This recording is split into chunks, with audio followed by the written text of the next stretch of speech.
Saya mau menjelaskan apa yang disampaikan tadi oleh Dokter Imam tentang perbedaan antara mawaddah dan rahmah dengan satu cerita, agar mungkin lebih relate buat pemuda tersesat ini.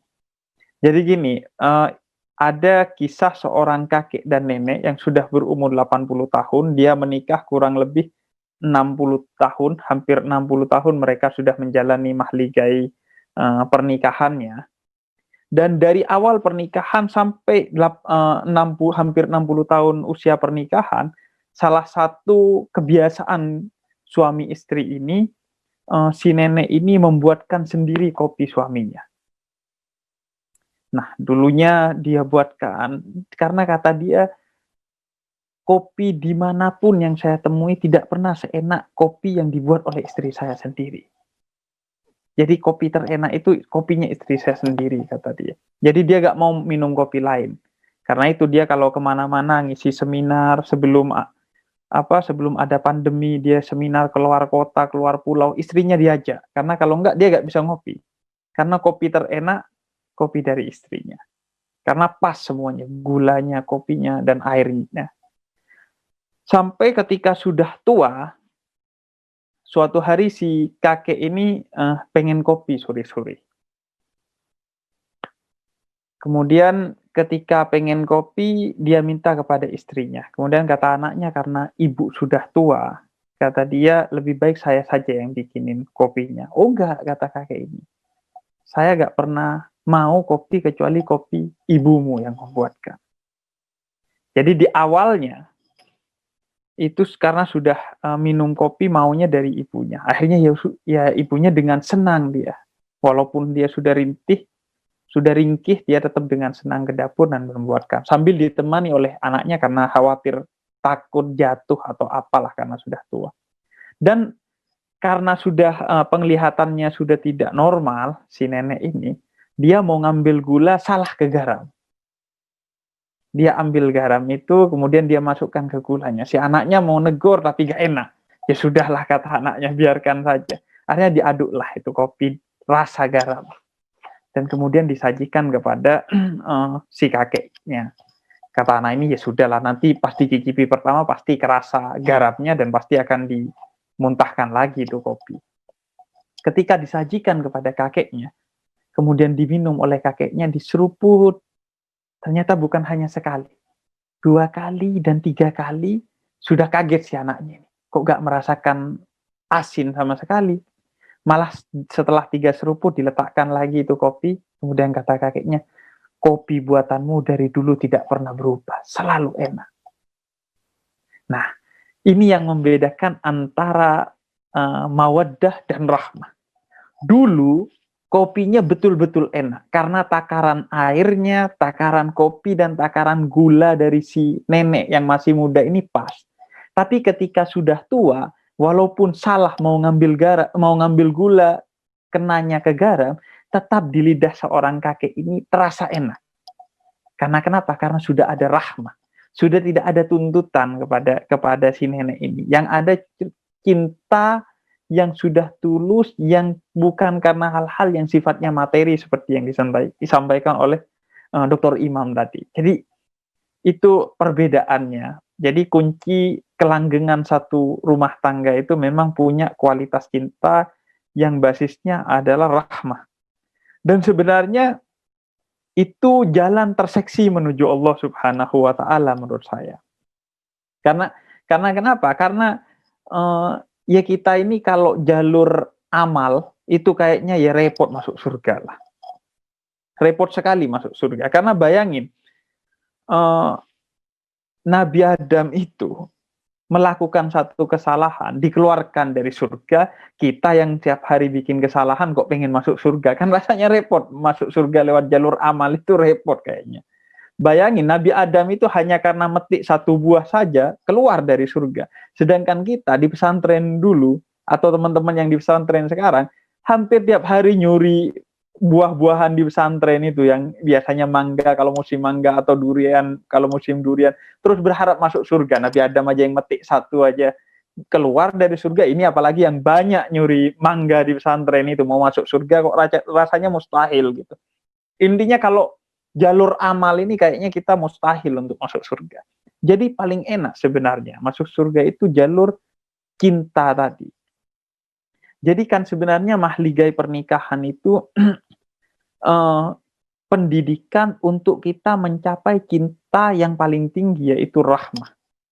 Dan ketika kita sampai kepada cinta paling tinggi, yaitu rahmah, melalui jalinan cinta kita dengan pasangan kita, baik suami dengan istrinya atau istrinya dengan suaminya, berarti dia sudah menjadi sufi. Karena sufi itu, menurut para pakar tasawuf, adalah yatahallaku bi ahlakillah. Berakhlak dengan akhlaknya Allah Subhanahu wa Ta'ala. Dan memberikan cinta yang tulus yang disebut dengan rahmat itu adalah akhlak utamanya Allah Subhanahu wa Ta'ala.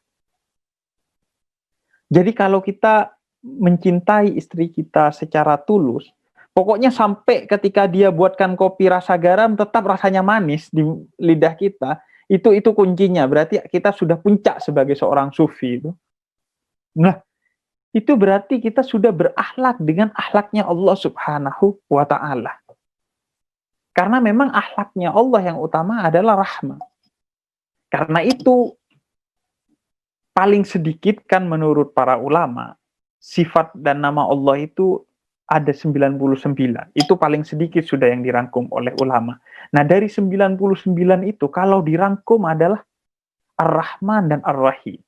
Allah paling suka disebut sebagai Ar-Rahman dan Ar-Rahim. Karena itu setiap kita membaca ayat Al-Quran, Allah minta untuk disebut namanya sebagai Ar-Rahman dan Ar-Rahim. Dan Ar-Rahman dan Ar-Rahim itu kalau dirangkum intinya satu, yaitu rahmat. Rahmat itu Allah yang maha cinta. Itu inti Allah dalam memperkenalkan dirinya kepada kita, karena inti sifat yang paling utama dari Allah itu yang maha cinta. Yang itu selalu kita baca setiap hari. Nah, kita ketika sudah sampai kepada cinta yang tulus seperti Allah itu, ya seperti yang tadi diceritakan, garam itu rasanya gula, tidak butuh pamrih lagi. Seperti Allah yang begitu tidak butuh pamrihnya kepada kita, sehingga coba Anda bayangkan, orang ateis pun tetap Allah kasih jodoh. Padahal jodoh itu kan di tangan Allah. Orang ateis tidak nyembah Allah, bahkan tidak percaya kalau ada Allah, tapi Allah tetap kasih jodoh dia. Padahal kalau Allah mau, bisa Allah blokir itu jodohnya. Kalau Allah marah, sampean nggak nyembah saya, ya sudah saya blokir lah. Saya nggak kasih sampean jodoh gitu. Karena sampean nggak nyembah saya, wong jodoh di tangan saya. Tapi kan nggak. Orang-orang yang seperti Coki Pardede, kemudian orang-orang seperti Richard Dawkins, yang ateis itu semua dikasih jodoh sama Allah. Dan saya, alhamdulillah, sampai sekarang belum pernah ketemu orang yang mati kelaparan karena tidak menyembah Allah. Nggak pernah orang tidak menyembah Allah kemudian diboikot rezekinya sama Allah, itu nggak ada. Nggak pernah saya nemu. Saya yang pernah ketemu orang yang mati kelaparan karena tidak mau menyembah manusia.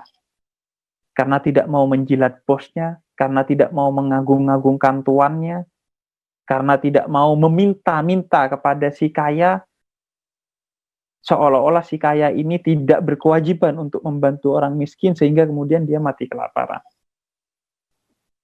Jadi begitu rahmatnya Allah, begitu tidak perhitungannya Allah, walaupun kita tidak menyembahnya, tetap kita dikasih rezeki sama Allah Subhanahu wa Ta'ala. Bahkan biasanya Allah ini kan maha asik, kata Sujiwo Tejo. Justru semakin kita dekat kepada Allah, semakin Allah kasih banyak ujian.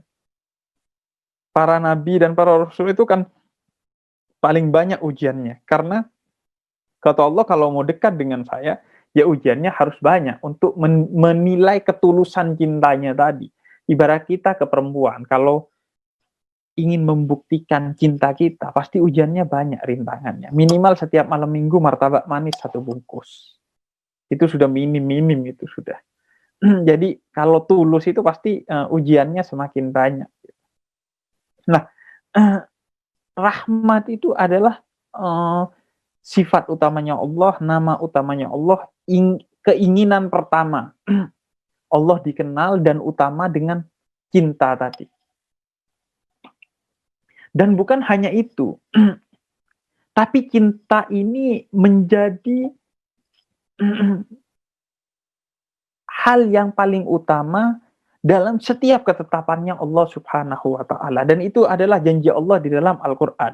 Kata rabbukum ala nafsihir rahmah, kata Allah. Allah telah tetapkan pada dirinya segala sesuatu, ketetapannya itu berdasarkan cinta. Sehingga karena saking penuh cintanya Allah kepada segala ketetapannya di muka bumi ini, sehingga seperti tadi yang sudah disinggung oleh moderator, walaupun amal ibadah kita dan dosa kita itu 50-50 nanti di akhirat, tapi tetap Allah masukkan dia ke surga.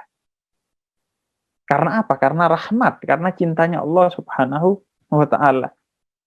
Bahkan kalaupun yang lebih banyak dosanya, itu tetap dia bisa masuk surga. Dengan apa? Dengan cinta juga, yaitu cintanya Nabi Muhammad yang kemudian memberikan syafaat kepada orang itu. Bahkan kalaupun dia tidak mendapatkan syafaat, pasti nanti akan masuk surga. Orang yang di neraka itu kan suatu hari pasti akan masuk surga setelah Allah bebaskan dirinya dengan segala siksa atas dosa-dosa yang dia lakukan.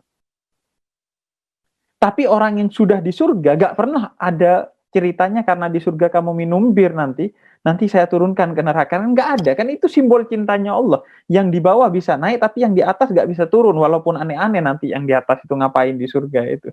Jadi itu kan simbol cintanya Allah. Bahkan neraka itu pun bukan simbol bencinya Allah.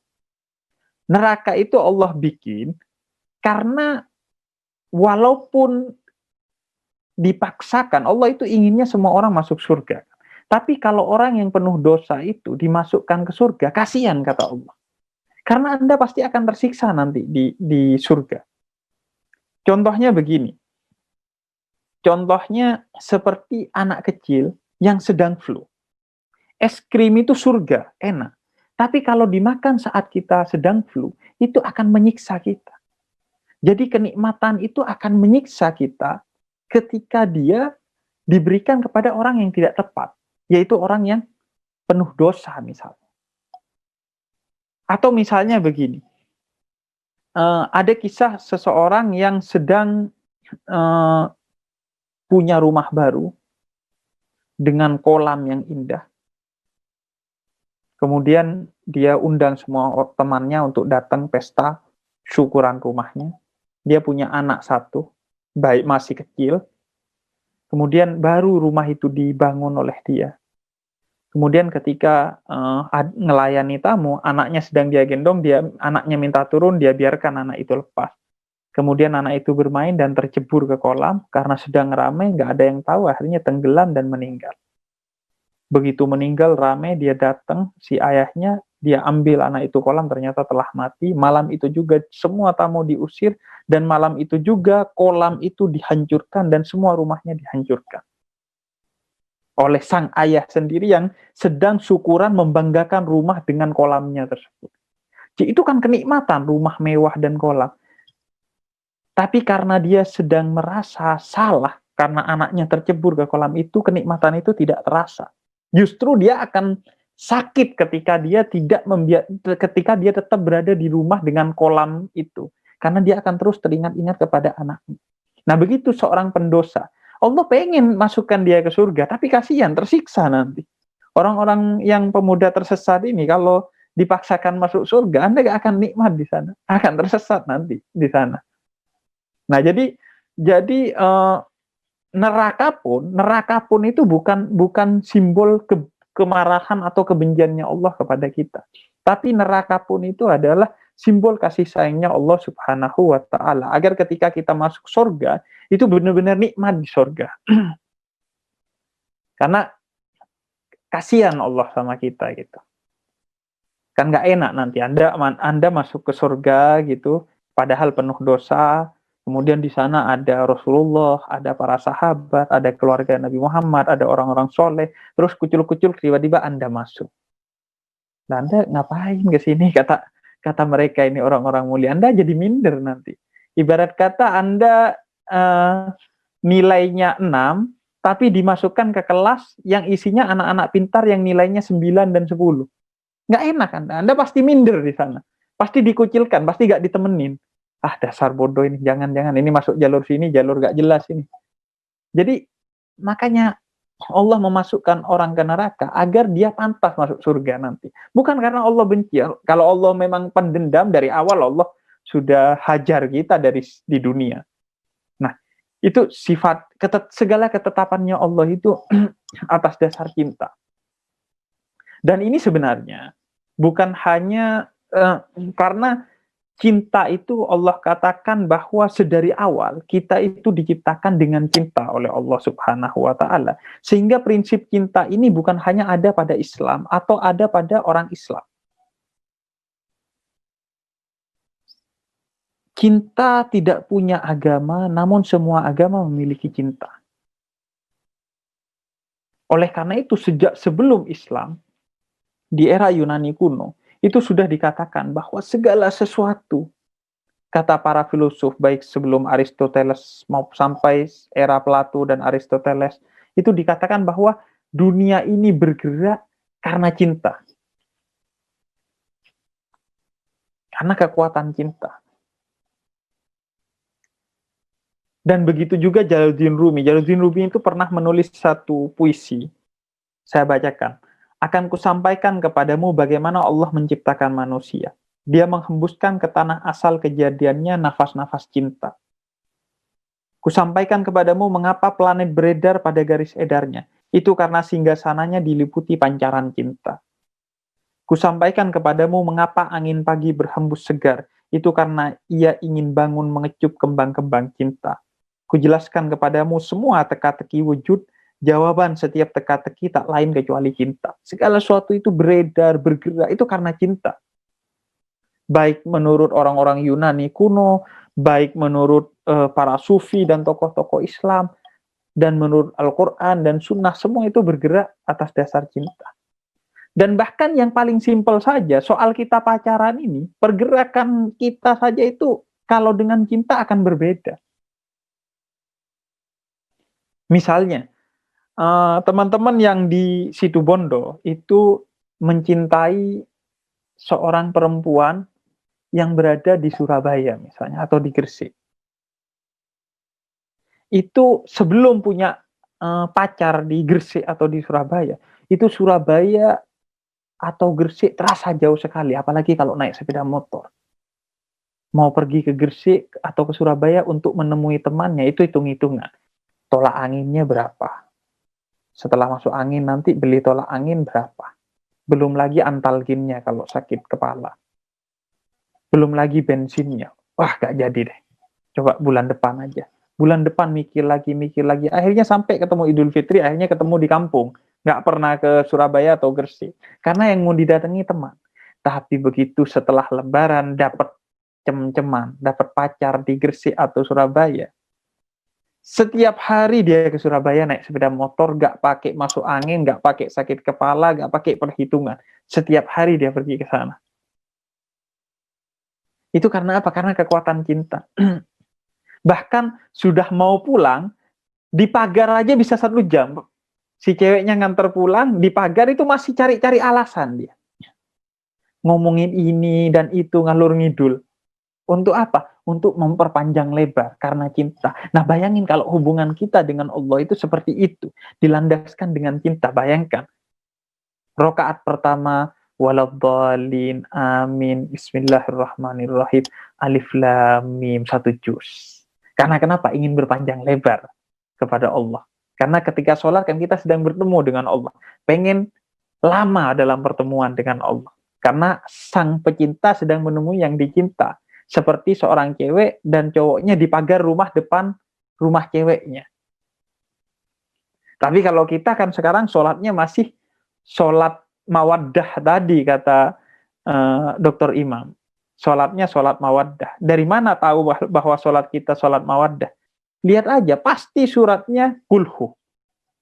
Suratnya surat Al-Ikhlas pasti. Waladhdallin, amin. Kul huwallahu ahad. Rakaat kedua, kul huwallahu ahad. Rakaat ketiga, kul huwallahu ahad. Hajar kul huwallahu ahad terus. Kalau perlu rakaat ketiga sholat maghrib, kul huwallahu ahad. Gak apa-apa, bid'ah dah kata dia. Yang penting kulhu aja pokoknya. Pokoknya kulhu. Kenapa dia baca surat Al-Ikhlas terus? Karena dia hanya ikhlas kalau baca surat Al-Ikhlas. Selain surat Al-Ikhlas dia gak ikhlas. Terlalu panjang. Jadi beda hubungan kita dengan Allah kalau tidak dilandaskan dengan cinta. Sholat pengen cepat selesai. Zakat perhitungan. Mau naik haji dibandingin sama bangun rumah dan lain sebagainya. Nah, hubungan Allah kepada kita itu diasaskan kepada cinta tadi sudah saya katakan. Sehingga warahmati wasy'at kullase wa taghlibu ghadabi. Rahmatnya itu kata Allah meliputi segala sesuatu dan saya sambung dengan hadis bahwa bahkan meliputi murkanya. Tadi sudah saya jelaskan. Bahwa siapapun Allah beri rahmat, mau ateis diberi rahmat, diberi cinta, dan murkanya pun dasarnya cinta. Nerakanya tadi kan dasarnya adalah cinta. Bukan karena benci. Nah, karena Allahnya maha cinta, maka nabinya pun, Rasulullah, juga adalah Nabiur Rahmah. Nabi yang penuh dengan cinta kasih. Beliau adalah Nabiur Rahmah, dikenalnya dengan sifat Ar-Rahmah. Nabi yang penuh cinta kasih. Saking penuh cinta kasihnya beliau, sampai seperti yang diceritakan Dr. Imam tadi. Sampai Anda gak akan pernah ketemu di hukum Indonesia atau hukum manapun yang namanya delik akuan. Yang ada itu delik aduan. Anda melakukan kesalahan, zina misalnya, atau mencuri, diadukan oleh orang lain. Oh, si A atau si B mencuri. Dilaporkan Anda ke polisi. Namanya itu delik aduan. Belum ada yang namanya delik akuan. Cuman di zaman Rasulullah ada yang namanya delik akuan. Apa delik akuan? Mengaku. Yang mencuri mengaku. Bayangkan kalau di Indonesia, ini banyak orang yang deliknya delik akuan, pencuri mengaku. Oh, pasti penuh penjara itu. Penuh penjara. Tapi hanya Rasulullah yang bisa membuat orang mengaku dan memaksa minta dihukum. Bukan meminta dihukum, tapi memaksa minta dihukum. Ada seorang, di kisah lain, ada seorang perempuan datang kepada Rasulullah. Ya Rasul, saya zina. Oh, enggak, kata Rasul, paling kamu cuman khayal saja. Oh, enggak, saya beneran Rasul. Sampai 3 kali Rasul dikisahkan berpaling, sampai 3 kali tetap perempuan ini ngaku. Ya sudah kalau gitu. Ini buktinya saya hamil Rasul. Ya sudah kalau gitu, setelah 9 bulan kamu kembali, setelah anakmu lahir. Karena yang dosa kamu bukan anakmu. Oke, 9 bulan balik lagi nih wanita ke Rasul. Rasul, ini anak saya. Sudah lahir. Kemudian kata Rasul, ya sudah, susui selama 2 tahun yang menjadi haknya, barulah kamu kembali. Setelah 2 tahun balik lagi perempuan ini. Dan anaknya sudah pegang roti sebagai simbol bahwa dia sudah tidak minum susu lagi. Menurut para ulama, sebenarnya Rasul pengennya orang ini, perempuan ini gak balik lagi. Karena keikhlasannya dalam bertaubat. Tapi perempuan ini dengan tulus tetap kembali dan mengaku bahwa dia berzina. Bayangkan, apa yang menggerakkan perempuan ini sampai 2 tahun lebih terus mengaku dan datang kepada Rasul? Apakah karena dia terbebani oleh kesalahannya? Enggak. Tapi karena dia begitu mencintai Allah dan Rasulnya, sehingga dia merelakan dirinya untuk dihukum atas kesalahan yang dia lakukan. Dia malu ketemu Allah dalam keadaan masih kotor sebagai pezina. Dan akhirnya orang itu dihukum oleh Rasul, dan kata Rasul, tobatnya wanita ini jika dibagikan kepada orang semadinah, maka orang semadinah masuk surga semuanya. Karena keagungan tobatnya orang ini. Karena tobatnya, tobat atas dasar cinta. Jadi Rasulnya Rasul yang penuh cinta kasih, sehingga orang sangat mencintai Rasul. Saking begitu cintanya Rasul kepada umatnya, sehingga kemudian ketika Rasul dalam salah satu riwayat dimintai 3 permintaan yang pasti dikabulkan oleh Allah Subhanahu wa taala. Yang pertama kata Rasul, ampuni umatku. Kemudian yang kedua kata Rasul, ampuni umatku. Kemudian yang ketiga kata Rasul, beri aku syafaat untuk memberikan syafaat berupa ampunan kepada umatku kelak di akhirat. Di akhirat loh, ini walaupun Anda tersesat sudah nanti, di akhirat itu Rasul masih mau mengampuni, bayangkan. Makanya modal masuk surga lagi-lagi jangan cuma amal, perbanyak sholawat, maulidan, perbanyak qasidah kepada Rasul dan teladani akhlaknya Rasul, agar nanti Rasul ngasih voucher kepada kita. Ini voucher, silakan masuk surga, jalur voucher. Kalau yang jalur amal itu biarkan mereka yang kembali kepada Al-Quran dan Sunnah aja. Kita nggak pede untuk kembali kepada Al-Quran dan Sunnah, karena Al-Quran dan Sunnah itu terlalu luas bagi kita itu. Nggak yakin lah saya dan para pemuda tersesat ini masuk surga jalur amal, ini nggak yakin. Kita ini kok masuk surga, masuk universitas aja jalur pintu belakang kok, apalagi masuk surga gitu. Masuk universitas aja jalur belakang, masuk SMA Ibrahimi jalur kenal kiainya, apalagi masuk surga ya jalur kenal Rasulullah aja nanti. Ya amal tetap harus dilakukan gitu, jangan ditinggalkan. Nah, itu saking cintanya Rasul kepada umat, kisah di Taif itu sudah begitu mulia. Bagaimana Rasul dilempar batu, Rasul dicaci maki, Rasul diusir, tapi Rasul membalas dengan apa? Dengan doa, mendoakan orang-orang Taif dan melarang Jibril untuk melempar 2 gunung kepada orang-orang Taif agar binasa. Saking cintanya Rasul kepada umatnya, saking beliau adalah seorang yang penuh cinta kasih, sehingga Hindun dan Abu Sufyan yang begitu membenci Nabi, pamannya disembelih, dimakan jantungnya oleh Hindun. Tapi kata Nabi ketika Fathu Makkah, Abu Sufyan katakan, hada yaumul malhamah, ini adalah hari balas dendam Muhammad kepada keluarga kami. Kata Nabi, la hada yaumul marhamah, ini adalah hari cinta kasih. Siapa yang mau selamat masuk ke rumahnya Abu Sufyan. Bukan hanya Abu Sufyan selamat, tapi yang ingin selamat suruh masuk ke rumahnya orang yang membunuh keluarganya Nabi, paman Nabi. Bayangin, itu kalau kita kan, waduh. Bahkan saking cintanya Nabi kepada umatnya, Nabi itu ketika datang ada yang mengatakan seorang pemuda, di riwayat lain dikatakan seorang nenek tua yang ingin ngasih hadiah ke Nabi. Kemudian dia mengumpulkan anggur yang jatuh di kebunnya. Kemudian dia kumpulkan selama beberapa hari, kemudian dipersembahkan kepada Nabi Muhammad. Akhirnya Nabi Muhammad datang, Nabi, ini saya ingin mempersembahkan kepada Nabi. Kemudian Nabi kan anggur itu tanpa dibagikan ke sahabat. Dan setelah kosong, isinya dikembalikan kepada nenek itu. Terima kasih, kata Nabi, dengan senyum dan wajah yang gembira. Nenek itu senang, keluar pergi karena hadiahnya dimakan oleh Nabi. Kemudian kata sahabat, tumben Nabi makan sendiri nih. Biasanya nggak pernah makan sendiri. Nabi kalau makan biasanya bagi-bagi ke orang lain, ke sahabatnya yang duduk. Ya, kata Nabi, tadi itu anggurnya kecut karena sebagian besar sudah busuk. Tapi tetap saya habiskan sendiri dengan wajah senyum. Saya khawatir kalau saya bagikan kepada kalian makan kecut, kemudian raut wajah kalian berubah. Orang kan kalau makan kecut, manusiawi, berubah. Gak enak. Akhirnya akan menyakiti hati nenek itu. Makanya Nabi raut wajahnya aja dijaga. Gak mau menyakiti hati orang lain. Karena Nabiur Rahmah, Nabi yang penuh dengan cinta kasih. Kalau kita maaf ini, ada sebagian orang yang tekstur wajahnya itu memang nyolot.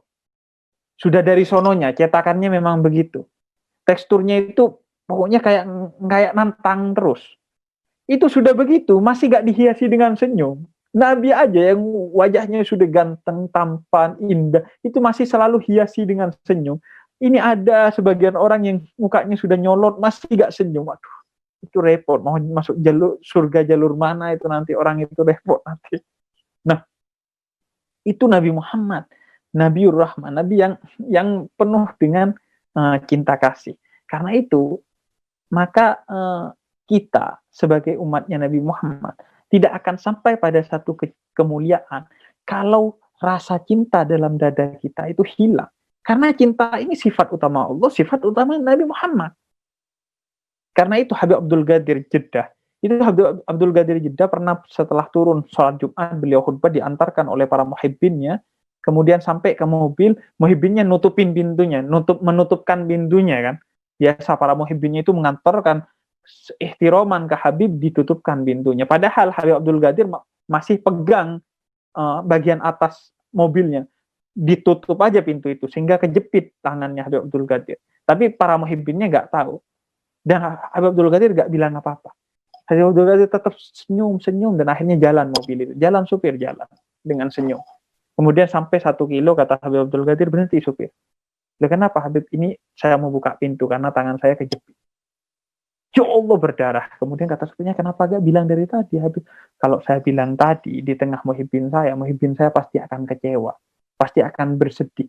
Pasti akan berat hatinya. Bayangkan dia sudah melukai orang yang dia sangat cintai. Saya gak mau itu ada di hati orang itu. Sehingga saya nunggu pergi dulu. Ini pengikutnya Nabi Muhammad. Menjaga orang agar selalu bahagia. Menebarkan cinta. Bahkan kepada orang yang membencinya sekalipun. Maka ini pesan penting bagi kita bahwa Islam itu cinta. Apalagi Islam itu kalau bukan cinta, kata Sayyidina Ja'far Shadiq, cicitnya Nabi Muhammad Shallallahu Alaihi Wasallam. Jadi semuanya pokoknya cinta. Nah, ini yang menjadi pesan bagi kita, bahwa kita sekarang, sebagian kita sering menjalani Islam itu tidak dengan cinta. Islam itu seolah-olah hanya sholat, puasa, zakat, haji sebagai sebuah ritual. Dasarnya tidak dengan cinta. Sehingga akhirnya apa? Akhirnya sholat dijalankan sebagai ritual. Akhirnya nggak dapat apa-apa dari sholatnya. Bisa kenapa ya? Kok STMJ? Sholat terus maksiat jalan. Iya, karena sholatnya hanya dijalani sebagai ritual. Nggak dijalani sebagai pertemuan dengan Allah Subhanahu wa Ta'ala. Bayangkan kalau dijalani sebagai cinta antara pertemuan kita dengan Allah Subhanahu wa Ta'ala. Saya kasih contoh begini. Anda kalau mau ketemu dengan Pak Jokowi saja, presiden kita, nggak kira Anda pakai pakaian yang seenaknya gini. Pasti pakai pakaian yang bagus, pakai parfum yang bagus. Ini Anda mau ketemu Allah, kadang wudhunya aja nggak sempurna karena takut hilang ngantuknya kalau subuh-subuh di masjid itu. Kemudian mulutnya masih bau, gak pakai parfum. Bismillahirrahmanirrahim. Alhamdulillah. Padahal ini mau ketemu dengan zat yang menciptakan Pak Jokowi. Anda mau ketemu Pak Jokowi subuh, pasti gak kira gitu. Pasti rapi. Artinya tidak didasarkan oleh cinta. Sehingga Sayyidina Ali Zainal Abidin, cicitnya Nabi Muhammad, beliau pernah pingsan setelah wudhu dan mau sholat, beliau pingsan. Setelah bangun dari pingsannya, sahabatnya nanya, kenapa tadi pingsan? Bayangkan, saya akan bertemu dengan Allah Subhanahu wa Ta'ala dalam sholat saya. Jadi gak mungkin saya tidak merasakan debaran yang tinggi sehingga akhirnya saya tadi jatuh. Jadi haji, begitu juga haji. Orang Indonesia ini 140.000 setiap tahun haji. Belum yang umroh. Totalnya jutaan mungkin setahun. Kalau dihitung dengan yang umroh. Tapi dapat apa pulang-pulang? Gak dapat apa-apa. Cuma dapat 1 gelar haji buat disombong-sombongi. Yang kedua, oleh-oleh haji. Itu pun oleh-oleh hajinya kayak gelar hajinya palsu. Belinya di Tanah Abang. Nggak di Ka'bah itu belinya, nggak di Mekah. Belinya di Tanah Abang. Bahkan sebelum berangkat belinya. Jadi, karena tidak didasarkan oleh cinta, akhirnya nggak dapat apa-apa. Jadi, penting sebagai pesan terakhir bagi saya, nanti bisa dilanjutkan di tanya jawab, bahwa utamanya Islam itu adalah cinta.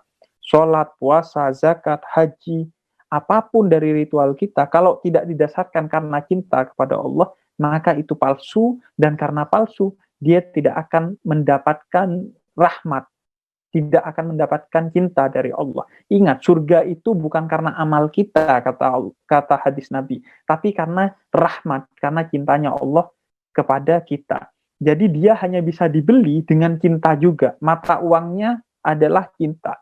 Kalau kita sholat tanpa cinta, maka Allah akan bayar sholat kita sesuai dengan ritual itu sendiri. Misalnya diberi harta di dunia dan lain sebagainya. Tapi kalau sholat kita didasarkan atas cinta, maka ia yang akan mengantarkan kita kepada surga. Karena mata uang masuk surga itu adalah cinta, bukan yang lain. Itu mungkin sebagai pengantar, maaf kalau terlalu panjang karena terlalu asik banyak bercerita tentang Rasulullah. Kurang lebihnya mohon maaf. Assalamualaikum warahmatullahi wabarakatuh.